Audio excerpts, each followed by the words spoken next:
මේ වීඩියෝ එක 2026 ඒඩල් ලියනවා ආවෙන්නේ. විශේෂයෙන් ජියෝග්‍රැෆි සබ්ජෙක්ට් එකක් විදිහට කරන ඒඩල් වලට එක්සෑම් එකට පෙනී ඉන්න අය වෙනුවෙන්. හරි. සමහර අයට මේ කියන දේවල් ඔයාලා දන්නවත් ඇති. නමුත් දන්නේ නැති අය වෙනුවෙන් තමයි මේ වීඩියෝ එක කරන්නේ. හරි.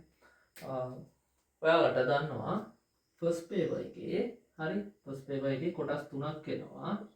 හරි. මේ ඔක්කොටම ඔයාලට හම් වෙනවා පැය 3යි මිනිත්තු 10ක්. හරි. ඔය මිනිත්තු 10 සහ පැය 3 ඇතුලේ ඔයාලගේ වැඩ ඉවර ගන්න ඕන. අපි මිනිත්තු 10 අයින් කරමු. පළවෙනි කොටස එනවා MCQ 40ක්.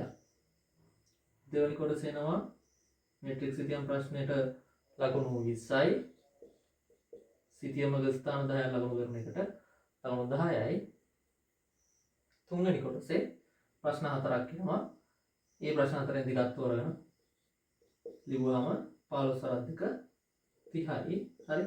ඔහොම ඔක්කොම ගත්තාම ලකුණු 100ක් එනවා. හරි.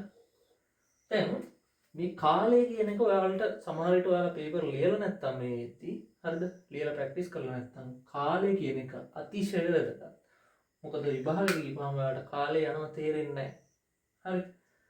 ඒ නිසා විභාගෙට යන්න කලින් අඩුම ගානේ පාස් පේපර් එකක් හරි අරන් ලියලා ටයිමින් තියලා ලියන්න පුරුදු වෙන්න. හරිද? MCQ 40 උත්සාහ කරන උඩරිම මිනිත්තු 25කට අඩුවෙන් කරන්න. හරි. මිනිත්තු 25කට අඩුවෙන් කරන්න උත්සාහ කරන්න. නැත්තම් ටිකක් අවුල්. හරි. මිනිත්තු 25කට අඩුවෙන් ඉවර ගන්න උත්සාහ කරන්න. මොකද තියෙන්නේ අපිට උත්තර තෝරන්න තියෙන්නේ. ලියන්න නෑ උත්තර තෝරන්න තියෙන්නේ. හරි. ඊට පස්සේ මේ අනිවාර්ය ප්‍රශ්න දෙක කොටසදී අනිවාර්ය ප්‍රශ්න දෙක ඉක්මනට ඉවර කරන්න. හරි. මැට්‍රික්ස් සිතියම් ප්‍රශ්නේ.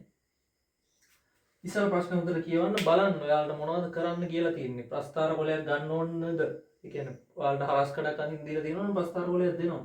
ඒක ඉල්ලගෙන ඇඳලා සම්මත ක්‍රමවේද වලට ඇඳලා වැඩේ ඉවර ගන්න. හරිද? ඊට පස්සේ මේ සිතියම ලකුණු කරන එක. තැන් 10. සමහර විට ඔයාලා දන්න තැන් එන්නත් පුළුවන්. ප්‍රැක්ටිස් කරලා නැත්නම් නොදන්න තැන් තියෙන්නත් පුළුවන්. මේ තැන් 10 ලකුණු කරන එකේදී සම්මත ක්‍රමවේද වලට සම්මත වර්ණ පාවිච්චි කරලා ලකුණු කරන්න. හරිද? මේ සම්මත වර්ණ දන්නේ නැත්නම් නැවත රිසර්ච් එකක් කරලා හරි මොනවා හරි කරලා ඒ කියන්නේ අන්තර්ජාලේ හරි බලලා ඒ ටික හදාගන්න. හරිද? සාමාන්‍ය සිතියම ලකුණු කරද්දී ඔයාලා දන්නවා අපි ඊතල පාවිච්චි කරන්නේ නැහැ. ඊතල පාවිච්චි කරන්නේ සාගර ප්‍රවාහයක්. හරි? උණුසුම් සාගර ප්‍රවාහයක් නම් රතු පාට ඊතලයක්, ශීත සාගර ප්‍රවාහයක් නම් සාගර ප්‍රවාහයක් නම් නිල් පාට ඊතලයක් ඒ විදිහට. හරි? එතකොට අනික් ඒවා ලකුණු ගන්න අපි ඊතල පාවිච්චි කරන්නේ. හරිද? අදාළ රට වෙන්න පුළුවන්, නගරය වෙන්න පුළුවන් ලකුණු කරලා එතනින් නම ලියන එක තමයි කරන්නේ. හරිද?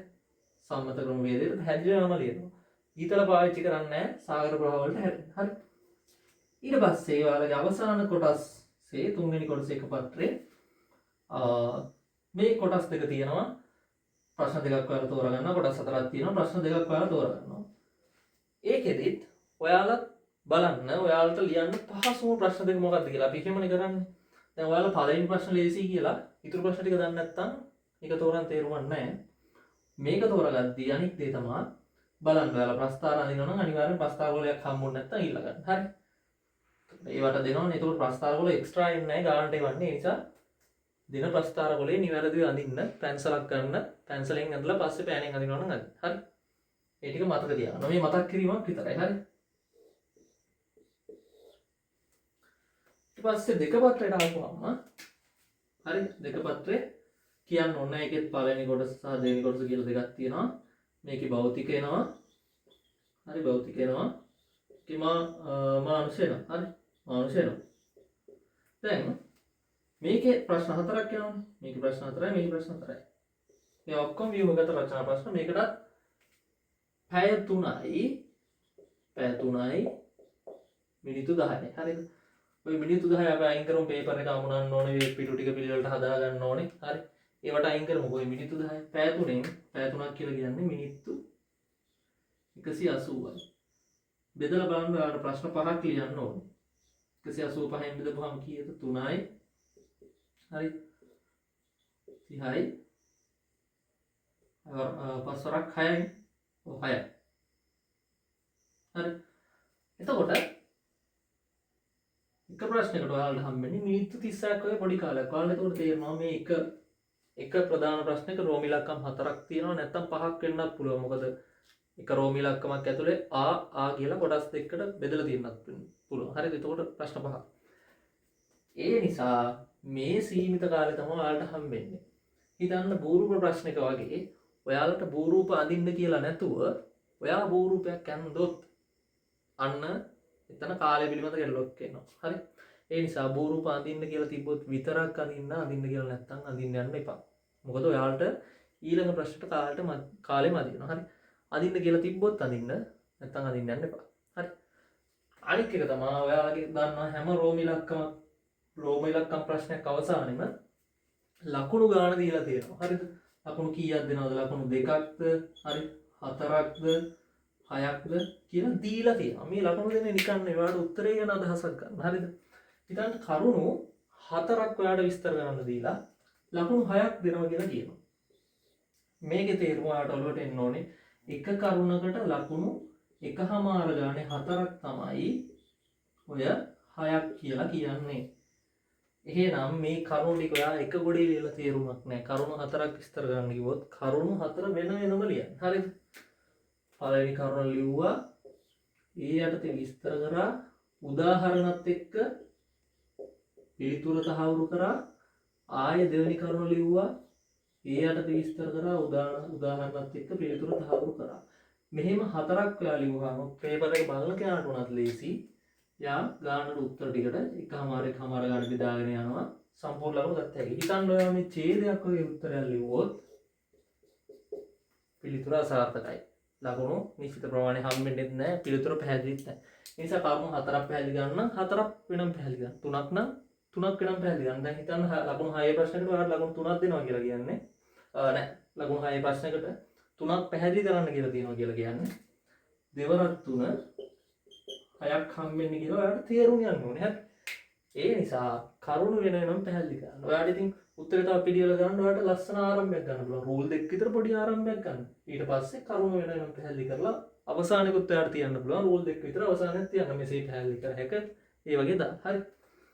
ඒ නිසා පිළිතුරු ලියද්දී මොන නැවතත් කියන්නේ පැහැදිලිව වෙන්න උදාහරණත් එක්ක තාර්කික පිළිතුරක් ලියන්න. අපිට හිතන ඒවා ලියන්න එපා. ඒ කියන්නේ හිතන ඒවා තාර්කික පිළිතුරක් නොවන විදිහට ලියන්න එපා. හරිද? අනික එක තමයි දැන් හිතන්න මේ ශ්‍රී ලංකාවේ දේශගුණික වෙනස් වීම අවම කිරීම සඳහා ශ්‍රී ලංකා රජය විසින් ගෙන ඇති ක්‍රියාමාර්ග සාකච්ඡා කරන කරුණු 3ක් ඇසුරෙන් සාකච්ඡා කරන ඔය වගේ ප්‍රශ්නයක් ආවොත් එහෙම එයා අහන්නේ අරගෙන තියෙන ඒවා. ඒ අරගෙන තියෙන ඒවා මොනවද කියලා අපි ලියන්න ඕනේ. උදාහරණත් එක්ක තහවුරු කරන්න ඕනේ. හරි? අපිට හිතෙන ඒවා ලියලා බෑ. අරගෙන තියෙන ඒවා මොනවද කියලා තහවුරු කරන්න ඕනේ.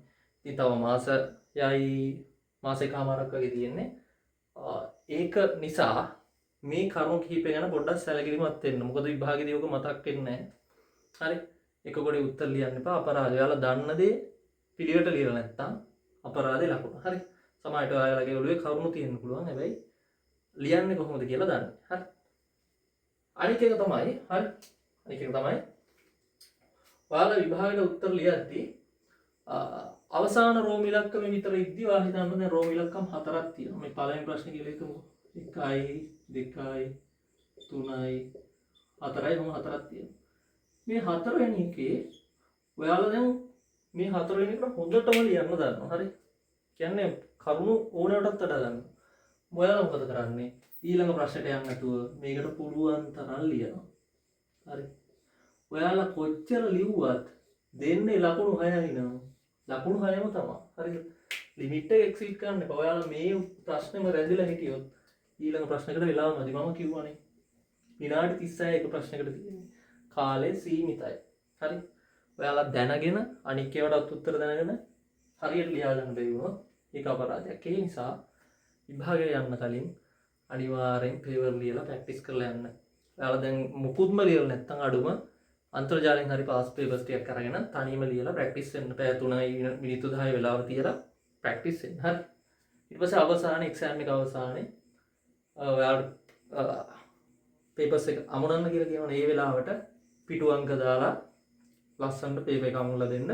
ඔයාලා පේපර් එක ලියන්න පටන් ගද්දිම අමතරව ඉල්ල ගන්න හැම කොලයක්ම තියෙනවා. ඔයාලට මුලින්ම පොතක් දෙන්නේ. පොතට පස්සේ අමතරව කොලනේ දෙන්නේ.